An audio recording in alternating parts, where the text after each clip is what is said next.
వరకు నేను దానిని మరిచిపోను. నేను సేవలోనికి వచ్చి దాదాపు 30 సంవత్సరాల పైన అయిందండి.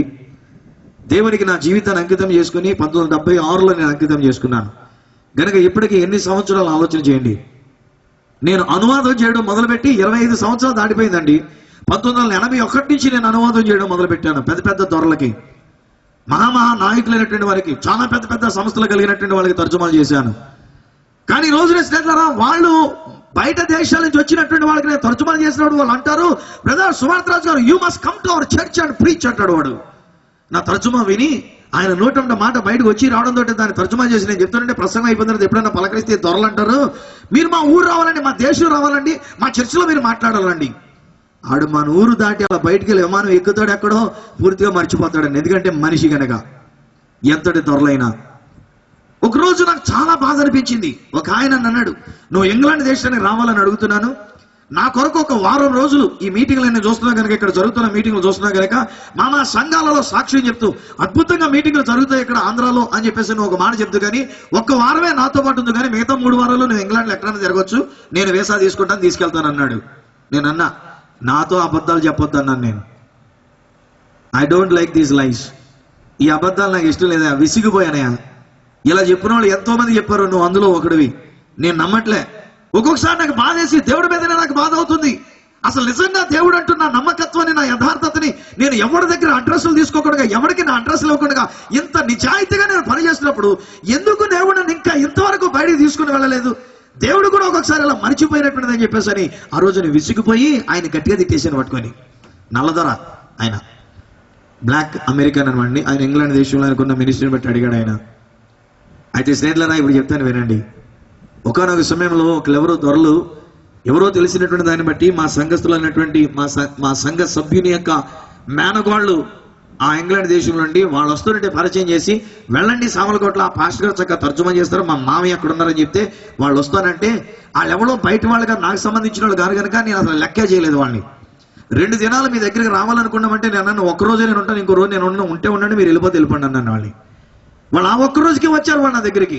ఆ ఒక్కరోజు ఏదో మామూలుగా చేశానన్న పేరుకి మాత్రమే వాళ్ళ చర్చిలో కార్యక్రమం జరుగుతున్నటువంటి దానిలో పాల్గొనిపజేసి మాట్లాడేసి పంపించేశాను. ఆ తర్వాత సంవత్సరం మరలా వస్తున్నామని చెప్పేసి అన్నారు. సర్లే 2 మీటింగ్లు అని చెప్పినట్టుగా 2 రోజులు మీటింగ్లు ఏర్పాటు చేశాను. వాళ్ళు అక్కడి నుంచి వెళ్ళిన వెంటనే నాకు ఫోన్ చేసి అన్నారు, అయ్యా మా బైబిల్ స్కూల్ గ్రాడ్యుయేషన్ సర్వీస్లో మీరు ప్రసంగం చేయడానికి పిలవాలనుకుంటున్నాం, మీరు సమ్మతిస్తారా అని అడిగారు వాళ్ళు. నాకు షాక్ అయిపోయింది. ఇంతవరకు ఎవడు నన్ను ఇలాగ అడగలేదు, ఇది కూడా ఒకవేళ అలాంటి మాట ఏనేమో అని చెప్పి అనే మాట తప్ప నేను ఆ తర్వాత దాన్ని పట్టించుకోలేదు. కానీ ఆశ్చర్యం, ఒక్క రోజు కొరకు నేను కూడా ఇష్టం లేకుండా నా దగ్గరికి వచ్చినప్పుడు వాళ్ళని ఎంటర్టైన్ చేసినటువంటి వాళ్ళు ఇంగ్లాండ్ దేశానికి వెళ్ళిన తర్వాత తెల్ల దొరలయ్యండి, నేను ఇక్కడ అనువాదికుడిగా పరిచయమైనటువంటి నన్ను ఆ తెల్ల దొరలకి వాక్యం చెప్పడానికి 4 రోజుల పాటు వారి యొక్క సంఘంలో ప్రతి కార్యక్రమంలో దేవుని యొక్క వాక్యాన్ని బోధించడానికి వాళ్ళకున్న బైబిల్ స్కూల్ గ్రాడ్యుయేషన్ సర్వీస్ లో పట్టా తీసుకున్నటువంటి వాళ్ళకి దేవుని యొక్క వాక్యాన్ని బోధించి వారిని ఆశీర్వదించడానికి ఈ సువార్త రాజు ఇంగ్లాండ్ దేశానికి వెళ్ళాడు అని అంటే నా జీవితంలో నేనే నమ్మలేకుండా ఉండి ఉన్నాను. అందుకే అంటాను, దేవుడు తాను సెలవిచ్చిన మాటని ఆయన మరిచిపోయి. Hallelujah. Hallelujah. Thank you, Jesus. Thank you, Lord. Thank you, Lord. Thank you, Lord. Check. ఎవరు కూడా వారు చెప్పినటువంటి మాట ప్రకారంగా, వాగ్దానం చేసిన మాట ప్రకారంగా జరిగించినటువంటిది నా మటుకు నేను ఊహించినటువంటిది కానటువంటిది. కానీ దేవాతి దేవుడు ఆయన నా జీవితంలో అద్భుతాన్ని చేసినాడు. కేవలం ఇంగ్లాండ్ దేశమే కాదండి, అనేకమైన దేశాలకు దేవుడు తీసుకుని వెళ్ళి ఉన్నాడు. అనేక మందికి ఇతర దేశాలకు వెళ్ళి సువార్తను ప్రకటించడానికి నేను ఎప్పుడు ఏమనుకుంటానంటే, తెలుగు వాళ్ళకి ఇంగ్లీష్ లో ప్రసంగం చేస్తానంటే ఆ ఇంగ్లీష్ నుంచి తెలుగులో అనువాదం చేశాను. నేను ఇంగ్లీష్ లో ప్రసంగాలు చేయడానికి బయటికి వెళ్ళడానికి నాకే పాట అండి. ఆఫ్టర్ ఆల్ ఒక చిన్న వ్యక్తిని సామర్లకోటలో ఒక బాప్టిస్ట్ సంఘ కాపరిగా పనిచేస్తూ అనువాదికుడు. ఒకసారి ఒక ఆయన అన్నాడంట, సువార్త రాజు అనువాదికుడు కనుక అనువాదం చేస్తాడు తప్ప ప్రసంగమే వచ్చు అని చెప్పేసి అని. ఏమంటే 25 సంవత్సరాలు బాప్టిస్ట్ పాద్రిగా ఉన్నటువంటి ఆశామాష అయ్యగారు, బాప్టిస్ట్ పాద్రి గారుగా 25 సంవత్సరాలు ఇంకా కొనసాగుతున్నానంటే మరి దేవుడు ఇచ్చినటువంటి కృపావరం లేకుండా ఎలా ఉంటాం? ఒకవేళ వాళ్ళు అన్న సరైన పట్టించుకోలేదని దానికి, కానీ నా దేవుడు నన్ను జ్ఞాపకం చేసుకొని ఆయన నన్ను తీసుకుని వెళుతున్నాడు. అప్పుడే కాదు, మరలా రేపు మే నెలలో నేను మలేషియా, సింగపూర్ వెళ్ళి అక్కడ దేవుని యొక్క వాక్యాన్ని ప్రకటించడానికి ఒక 4 రోజులు తిరిగి వస్తున్నాను. కువైట్ దేశాన్ని తీసుకుని వెళ్ళాడు, దుబాయ్ దేశాన్ని తీసుకుని వెళ్ళాడు, ఇజ్రాయెల్ దేశాన్ని తీసుకుని వెళ్ళాడు. మునిపే సింగపూర్కి 1992 సంవత్సరంలోనే దేవుడు తీసుకుని వెళ్ళి ఉన్నాడు. దేవుడు తెరిచిన మార్గం. నేను అడుక్కోలేదండి ఎవరికైనా, చేతులు కట్టుకొని చేతులు చాపుకొని అయ్యా నన్ను ఎవరైనా తీసుకెళ్ళండి, నాకు ఎవరైనా సాయం చేయండి అని అడిగినటువంటిది కాదు. ఇది దేవుడు ఏర్పాటు చేసినటువంటిది. అందుకే ఈ రోజు నేను మీతో చెప్తున్నాను, if God wants to exalt you, no one can stop that exaltation.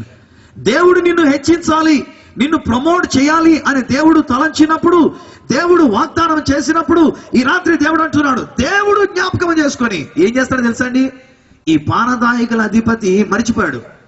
అందుకని దేవుడు ఏం చేశాడంటే రాజుగారికి కళ ఇచ్చాడు. ఈసారి 2 సంవత్సరాల పాటు ఆ యొక్క అధిపతి మరిచిపోతే దేవుడు జ్ఞాపకం చేసుకొని రాజుగారికి కళ ఇచ్చినప్పుడు, ఆ రాజుగారికి ఆ కళ భావం ఏమిటో అర్థం కాక ఆయన తిక్కమాక అయిపోతానంటే అప్పుడు జ్ఞాపకానికి వచ్చింది పానదాయకునికి, ఈ పానదాయకుల అధిపతి అయినటువంటి వానికి. ఎస్, నేను ఈ రోజున ఇక్కడ సజీవుడిగా ఉండి ఉన్నానంటే కారణం ఆయన నా కళ భావాన్ని చెప్పినందు చేతనే. రాజుగారి దగ్గరికి వచ్చి అంటాడు, అయ్యా చెరసాలలో ఒక వ్యక్తి ఉన్నాడు, కళల భావాన్ని చెప్పగలిగినటువంటి వ్యక్తి. ఆయన చెప్పిన భావాన్ని బట్టే నేను మీ దగ్గరికి వచ్చాను. ఆయన పిలిపిస్తే ఆయన మీ కళ భావాన్ని చెప్తాడు. ఆ తర్వాత మనకు జరిగినటువంటి సంగతి తెలుసు. 41వ అధ్యాయంలో 40వ వచనం నుండి 43వ వచనం వరకు ఉన్నటువంటి మాటలు చదివితే ఆ యొక్క ఫరో రాజు అంటాడు, నేను తప్ప ఈ రాజ్యంలో లేక ఐగుప్తు దేశంలో ఉన్న సమస్తం మీద కూడా నిన్ను అధిపతిగా నియమిస్తున్నాను. దేవునికి స్తోత్రం కలుగును గాక. హల్లెలూయా. నా ప్రియ స్నేహితులారా, ఈ రాత్రి నేను మీతో చెప్తున్నటువంటి మాట ఇది. బహుశా ఇక్కడ కూర్చున్న వారిలో కొంతమంది నీవు కృంగిపోయిన స్థితిలో ఉండి ఉన్నావేమో. చాలా కాలంగా ఒక ఎదుగు బొదుగు లేకుండా, చాలా కాలంగా నీ జీవితం అంతంత మాత్రంగానే ఆధ్యాత్మికంగా ఎదుగుదల లేదు. అలాగే నీ యొక్క జీవితంలో ఒక వర్ధిల్లుట కనబడటం లేదు, ఉద్యోగంలో నీకు ఒక వర్ధిల్లుట కనబడటం లేదు, విద్యా విధానంలో నువ్వు పైకి వెళ్ళేటువంటి విషయం కనబడటం లేదు. అక్కడితో ఆగిపోయి ఏదండి దేవుని యొక్క వాగ్దానం అని ఒకవేళ నువ్వు ప్రశ్న వేసుకుంటూ ఉన్నావేమో.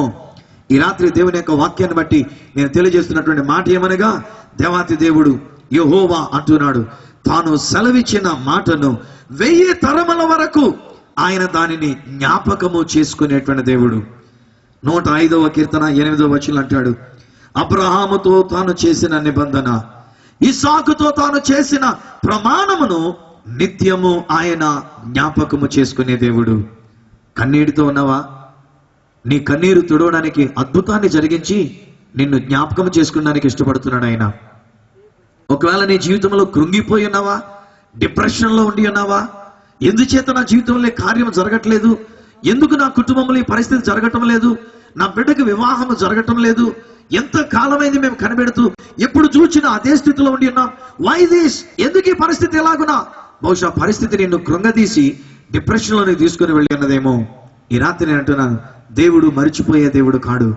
దేవుడు జ్ఞాపకం చేసుకున్నాడు కనుక ఈ రాత్రి అంటున్నాడు, ఆయన నిన్ను చేయి పట్టి లేవనెత్తుతూ ఉన్నాడు. ఆయన నిన్ను ఒక ఉన్నతమైన స్థితిలోని తీసుకుని వెళ్ళబోతూ ఉన్నాడు. ఆయన నీకు కావలసినటువంటి ప్రమోషన్ ని అనుగ్రహించబోతున్నాడు. నీ ఉద్యోగంలో, నీ జీవితంలో, కుటుంబంలో నిన్ను హెచ్చైన స్థానానికి ఆ దేవాతి దేవుడే నిన్ను శిఖరానికి తీసుకుని వెళ్ళి నువ్వు ఎక్కలేనంత ఎత్తైన కొండ మీదకి ఆయన నిన్ను నడిపించబోతున్నాడు. ఒకసారి మనం చప్పలు కొడుతూ దేవుని స్తుతి యాగం చేయలేద్దామా? అందరూ గట్టిగా చప్పలు కొడుతూ, ఎంత మంచి దేవుడు నా ప్రియ స్నేహితులారా. ఐ టెల్ యూ, నువ్వు నమ్మినట్లయితే ఈ రాత్రి దేవుడు ఆ కార్యాన్ని నీ జీవితంలో జరిగించబోతున్నాడు. రేపటి దినానికి ఒక ప్రత్యేకమైన అనుభవాన్ని మీరు చూడబోతున్నారు. పరిశుద్ధాత్మను బట్టి మాట నేను చెప్తున్నాను. నా మాటగా చెప్తున్నప్పుడు దాని వల్ల ప్రయోజనం లేదు, కానీ దేవుడు పలికించిన మాట ఆ దేవుడు నెరవేర్చుకుంటాడు కనుక, అది నేను ఎరుగుతున్నా కనుక, అది నేను రుచి చూచాను కనుక ఈ రాత్రి నేను మీతో ఈ మాట చెప్తున్నాను. నీ జీవితంలో హెచ్చు అనేటువంటిది, నీ జీవితంలో ఘనత అనేటువంటిది, నువ్వు ఘనపరచబడడం అనేటువంటిది దేవుడు మరిచిపోయింది కాదు. ఆయన నిన్ను ఘనపరిచి ఉన్నతమైన స్థితికి తీసుకొని రాబోతున్నాడు. బహుశా నీ బిడ్డల జీవితంలో సరైన ఉద్యోగం లేదని ఒక వ్యక్తి నువ్వు కలవరంతో ఉండి ఉన్నావేమో. సరైన పర్మనెంట్ జాబ్ దొరకలేదండి, గవర్నమెంట్ జాబ్ దొరకలేదండి, చాలా కాలంగా ఇలా ఉండిపోయారు. డోంట్ వరీ, ఈరోజు దేవుడు నిన్ను జ్ఞాపకం చేసుకుని ఉన్నాడు. అందుకే ఈ వర్తమానం ఇస్తున్నాడు. దేవుడు నీకు కావలసినటువంటి ఒక ఉద్యోగాన్ని ఇచ్చి నిన్ను ఉన్నతమైన స్థితిలోనికి, నిన్ను ఒక ఘనమైన స్థితిలోనికి ఆ దేవుడు తీసుకుని వెళ్ళబోతున్నాడు. ఇకపోతే చివరిగా 3వ మాటగా నేను మీతో పంచుకున్నటువంటిది, ఎవరిని జ్ఞాపకం చేసుకుంటాడు దేవుడు, ఏ విషయంలో వారిని జ్ఞాపకం చేసుకొని ఏమి వారికి చేస్తాడు? 1, కన్నీరు తుడవడానికి అద్భుతాన్ని చేశాడు. 2వది, మనల్ని హెచ్చించడానికి రాజులకే నిద్ర పట్టనివ్వకుండా చేసి ప్రభుత్వాలకే నిద్ర పట్టనివ్వకుండా చేసి నిన్ను ఒక ఉన్నతమైన స్థానంలో, హెచ్చైనటువంటి ఒక స్థానంలోనికి ఆ దేవుడు నిన్ను తీసుకుని వెళుతున్నాడు. మూడవ మాట ఏమిటంటే నిర్గమకాండంలో నుండి 2వ అధ్యాయం, నిర్గమకాండము 2వ అధ్యాయము 23వ వచనంలో ఉన్నటువంటి ఒక మాట, 24వ వచనంలో ఉన్నటువంటి ఒక మాట నేను మీ కొరకు చదువుతున్నాను. నిర్గమకాండం 2:23-24. అలాగున అనేక దినములు జరిగిన మీదట ఐగుప్తు రాజు చనిపోయాను. ఇశ్రాయేలీయులు తాము చేయుచున్న వెట్టి పనులను బట్టి నిట్టూర్పులు విడుచుచు మొర్రపెట్టుచుండగా తమ వెట్టి పనులను బట్టి వారు పెట్టిన మొర్ర దేవుని యొద్దకు చేరెను. కాగా దేవుడు వారి మూలుగును విని అబ్రహాము, ఇస్సాకు, యాకోబులతో తాను చేసిన నిబంధనను జ్ఞాపకము చేసుకునేను. జాగ్రత్త గమనించండి. వాక్యం మనం తీసుకొని వెళుతున్నామనంటే ఇది ఎక్కడికక్కడికి కప్పగంతులు కాదు మనం వెళుతుంది. పరిశుద్ధాత్ముడు ఒక సరైన విధానంగా తీసుకుని వెళుతున్నాడు. బైబిల్ గ్రంథము అమూల్యమైనటువంటి విధానంగా వ్రాయించినటువంటిది. నీ కొరకు దేవుడు వాగ్దానం చేసిన మాట మరిచిపోయే దేవుడు కాడు. ఆయన నిత్యము జ్ఞాపకము చేసుకునే దేవుడు. నీవు కన్నీటితో ఉన్నప్పుడు నిన్ను జ్ఞాపకము చేసుకుని నీ కన్నీరు తుడిచాడు. నీవు డిప్రెషన్లో ఉండి కృంగిపోయి అదే స్థితిలో ఉన్నప్పుడు నిన్ను హెచ్చించడానికి, ఒకవేళ నువ్వు ఏ గోతిలో ఉన్నా, ఏ చెరసాలలో ఉన్నా, నిన్ను వెలుపలికి తీసుకుని వచ్చి నిన్ను ఒక ఉన్నతమైన స్థితిలో వచ్చి నిన్ను హెచ్చించడానికి కార్యమును చేసినటువంటి దేవుడు, జ్ఞాపకం చేసుకున్న దేవుడు. ఇప్పుడు మూడో విషయం ఏంటంటే, బహుశా నువ్వు కన్నీటితో ఉండి ఉన్నావేమో, నువ్వు దుఃఖములో ఉండి ఉన్నావేమో. ఈ కన్నీరు ఏమిటంటే, ఇశ్రాయేలు ప్రజలు ఫరో రాజుకి బానిసలైపోయారు. వాళ్ళు ఐగుప్తు దేశంలో వారు బానిసలుగా ఉండి ఉన్నారు. ఈరోజు మనం పాపానికి బానిసలమైపోయి ఉన్నామేమో. ఈరోజు మన యొక్క జీవితంలో సాతానుడి యొక్క చేతుల్లో మనం బంధకాలలో ఉండి ఉన్నామేమో. బహుశా ఈ రోజు నీ జీవితంలో ఫరో అనబడినటువంటి సాతానుడు నిన్ను ఒకవేళ ఆటలాడిస్తూ ఉండి ఉన్నాడేమో. నీవు చేసిన పాపాన్ని బట్టి నిన్ను కృంగదీసి దుఃఖముతో, వేదనతో, విచారముతో అన్నట్టుగా నిన్ను ఉంచి ఉన్నాడేమో. నా ప్రియ స్నేహితులరా, క్రైస్తవ బిడ్డలమైనంత మాత్రాన్ని పాపము లేదు అని అనుకోవద్దు సుమాండి.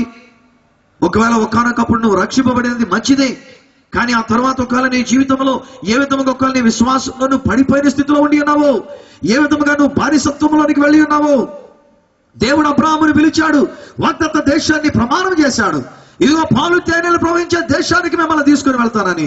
కానీ ఆ తర్వాత కరువు కలగ్గా యాకోబు యొక్క జీవితంలో యాకోబు తన బిడ్డలు తీసుకొని ఐగుప్తు దేశానికి వెళ్ళి మొట్టమొదట వెళ్ళినప్పుడు మంచిగానే వెళ్ళారు, కానీ కొంతకాలానికి వాళ్ళు అక్కడ బానిసలు అయిపోయారు. మొట్టమొదటిగా ఒక పాప అలవాటు బాగానే ఉంటది. ఒక మాట మాట్లాడుతున్నట్టే థ్రిల్లింగ్ ఉంటది, ఒళ్ళు గగ్గురుపాట కలిగినట్టు ఉంటది. ఆ మాట వినేసరికి చాలాసార్లు నాకు ఇలాంటి మాటలు వినబడుతూ ఉంటాయి. మన మధ్యలో టీవీలో నేను వస్తున్న తర్వాత ఒక సహోదరి ఫోన్ చేసి అంటది, బ్రదర్ మీ జుట్టు చాలా బాగుందండి, అందుకని మీ ప్రోగ్రామ్ చాలాసేపటిదా చూశాను అంది ఆవిడ. ఏసు రక్తం చేయమనుకున్నా. ఆ మాట్లాడుతామని చెప్పింది. సాధారణంగా నేను ఏ కార్యక్రమాన్ని చూడను, కానీ మీ కార్యక్రమం చివరి వరకు శాంతంగా చూశాను, మీ జుట్టు చాలా బాగుందండి అని చెప్పేసాను అంది ఆమె. జాగ్రత్తగా ఉండకపోతే పడగొట్టేటువంటి ప్రమాదం మాటల్లో ఉంటుందండి. ముందు బాగానే ఉంటుంది, అప్పా నన్ను ఎంత మెచ్చుకుందో, ఓహో నా హెయిర్ స్టైల్, నా జుట్టు ఊడకుండా పట్టతల లేకుండా ఎంత బాగుందో అని చెప్పేసి అనుకుంటాం. ఆ తర్వాత ఇంకో కొన్నిసార్లు మాట్లాడితే పడిపోవడం జరుగుద్ది. ఆ తర్వాత ఈరోజు ఇశ్రాయేలు యొక్క జీవితం అదే కనబడుతుంది. when they went first into Egypt, వారు ఐగుప్తులోనికి వెళ్ళినప్పుడు చాలా చక్కగా వెళ్ళారు. యోసేపును బట్టి మంచి ధీమాగా వాళ్ళు జీవించినటువంటి వాళ్ళే. కానీ కొంతకాలానికి వాళ్ళ జీవితం ఏమైపోయిందంటే ఫరోకి బానిసలైపోయినటువంటిది. బహుశా నీకు తెలియకుండానే నువ్వు బానిసత్వంలో ఉండి ఉన్నావేమో, నువ్వు ఆ పాపంలో పడిపోయావని తెలియకుండానే నువ్వు ఆ పాపంలో పడిపోయి ఉన్నావేమో. పేరుకు నువ్వు దేవుని బిడ్డగా క్రైస్తవ సంఘంలో అన్నట్టుగా నీవు ఉంటూ ఉన్నావన్న మాటే కానీ బహుశా నీ యొక్క జీవితంలో ఆ పాపాన్ని బట్టి నువ్వు పాపానికి బానిసైపోయినటువంటి రీతిగా బహుశా పాపం నుంచి బయటికి రాలేక ఉంటున్నావేమో. ఒక సహోదరుడు నాకు ఫోన్ చేస్తూ అంటూ ఉన్నాడు, బ్రదర్ అదేమో కానీ నా జీవితంలో ఈ బలహీనత నుంచి నేను బయటికి రాలేకపోతున్నాను. ఏంటి బ్రదర్, దేని కొరకు ప్రార్థన చేయమంటారు అని నేను అడిగినప్పుడు ఆయన అంటాడు, ఎవరిని చూసినా చెడ్డ ఆలోచనలు వచ్చేస్తున్నాయి నాకు, ఏ ఆడమనిషిని చూసినా కానీ నాకు చెడ్డ ఆలోచనలు నా మనసులోకి వచ్చేస్తున్నాయండి, కంట్రోల్ చేసుకోవాలనుకున్నా కంట్రోల్ చేసుకోలేకపోతున్నానండి, ఎలాగ అర్థం కావట్లేదు.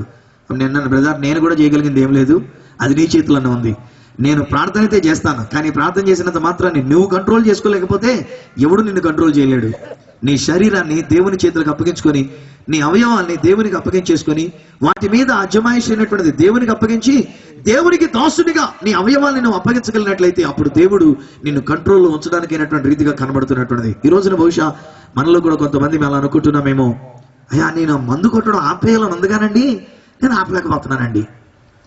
నేను ఆ చెడ్డ అలవాటు చేయకూడదని ఉందిగానండి, ఏంటో అక్కడికి వచ్చేసరికి అలా జరిగిపోతుందండి.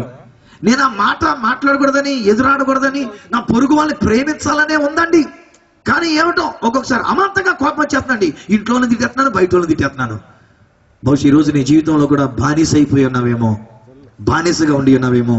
కానీ సువార్త ఏమిటంటే, దేవుడు ఆయన చేసినటువంటి ఒక నిబంధన, అబ్రహాముతో చేసినటువంటి ఒక నిబంధన ఆయన జ్ఞాపకము చేసుకునేటువంటి దేవుడు. 106వ కీర్తనలో కూడా చూడండి, 44వ వచనంలో ఒక మాట ఇలాగ అంటున్నాడు.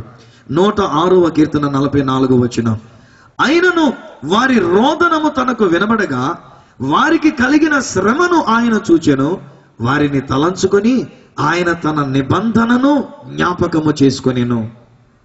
105వ అధ్యాయంలో కూడా 42, 43 వచనాలు, ఎలయనగా ఆయన తన పరిశుద్ధ ధర్మ విధి ఉంచెదను, వారి హృదయము మీద దాని వ్రాసెదను, ఇదే యెహోవా వాక్కు.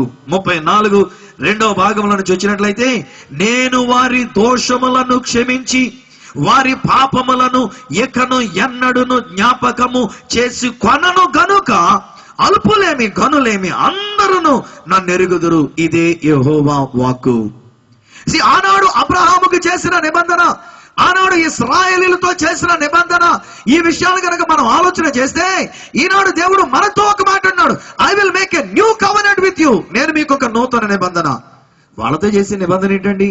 మళ్ళా కాస్త వెనక్కి వెళ్దాం. అబ్రహాము, ఇశ్రాయేలీయులు అనేటువంటి వారు ఐగుప్తులో వారు బానిసత్వంలో ఉన్నప్పుడు వారికి పాలు తేనెలు ప్రవహించే దేశాన్ని ఇస్తానని అబ్రహాముకు చెప్పిన నిబంధనని జ్ఞాపకం చేసుకొని ఇప్పుడు వీరితో ఒక నిబంధన చేస్తున్నాడు ఇశ్రాయేలుతో. ఏమంటాడంటే, ఓ అబ్బాయి, మీ ఇంటిలో గనక మరణ సంహార దూత రాకుండా ఉండాలి అంటే మీరు పని చేయండి, ఇంటికి ఒక గొర్రె పిల్లని తీసుకొని దాన్ని వధించి ఆ రక్తాన్ని 2 నిలువు కమ్మికిని అడ్డు కమ్మికిని దాన్ని పూయండి. సంహార దూత మిమ్మల్ని దాటి వెళ్ళిపోతాడు, మీ ఇంటిని దాటి వెళ్ళిపోతాడు. మరణము మిమ్మల్ని దాటి వెళ్ళిపోతుంది, శిక్ష మిమ్మల్ని దాటి వెళ్ళిపోతుంది. మీ ఇంటిలోనికి రాకుండా ఉండాలంటే రక్త నిబంధన అక్కడ ఉండి తీరాలి. ఈ దినాలు ప్రతి ఒక్కరూ కూడా యేసయ్య మరణాన్ని జ్ఞాపకం చేసుకునేటువంటి దినాలు, యేసు సిలువలో వేలాడినటువంటి ఒక విషయాల్ని మనం జ్ఞాపకం చేసుకుంటున్నటువంటి దినాలు. ఆ యేసు క్రీస్తు వారు ఆయన సిలువ మరణ దగ్గరికి వెళ్ళేటువంటి దానికి ముందు వచ్చే వారంలో సాధారణంగా లక్షవారం గురువారం నాడు చేసేటువంటి పని, ప్రభు బల్ల దగ్గరికి మనం వస్తాము. ప్రభు సంస్కార